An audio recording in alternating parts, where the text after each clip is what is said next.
तो अभी सुन रहे थे गुरु नानक देव जी महाराज की वाणी, गुरु की महिमा, जो गुरु की मूर्ति जिसके अपने अंदर में आ जाता है, हृदय में बसा लेता है, जो इच्छा करता है, जो चाहता है, वो फल की प्राप्ति हो जाती है।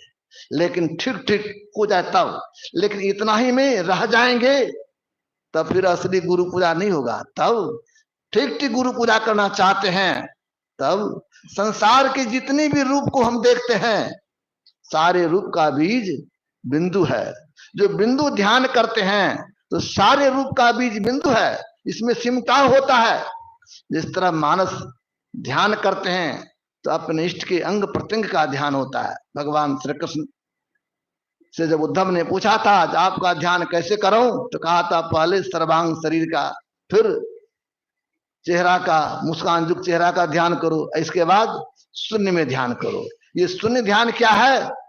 यही शून्य ध्यान को हम बिंदु ध्यान कहते हैं। इसी को हम लोग दृष्टियोग की साधना कहते हैं। इसी को संत कबीर साहब ने बड़ा अच्छा कहा, शून्य ध्यान सबके मन माना, तुम बैठो आत्म अस्थाना।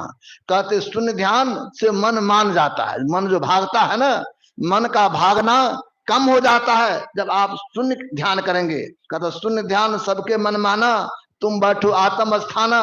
तब अपना स्थान मिलने लगता है।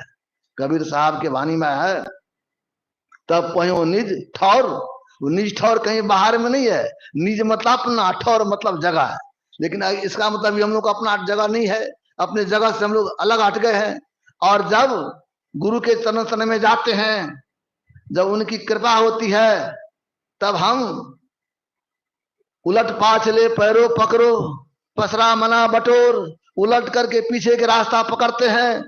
और पीछे के रास्ते से जब चलते हैं, जहां से हमारा जगह है, निज ठौर मतलब जहां से हम आए हैं, उस जगह को हम प्राप्त कर लेते हैं। तो संतों ने कहा ठीक ठीक जो जप करेंगे, ध्यान करेंगे, और जिनकी दृष्टि टिक जाएगी, दृष्टि साधना ठीक ठीक करेंगे, तब मन वहां पर मानने लगता है। लेकिन पूर्ण मन नहीं माना है अभी, वहां सिर्फ मन माना, लेकिन पूर्ण रूप से मन समाप्त नहीं हुआ है।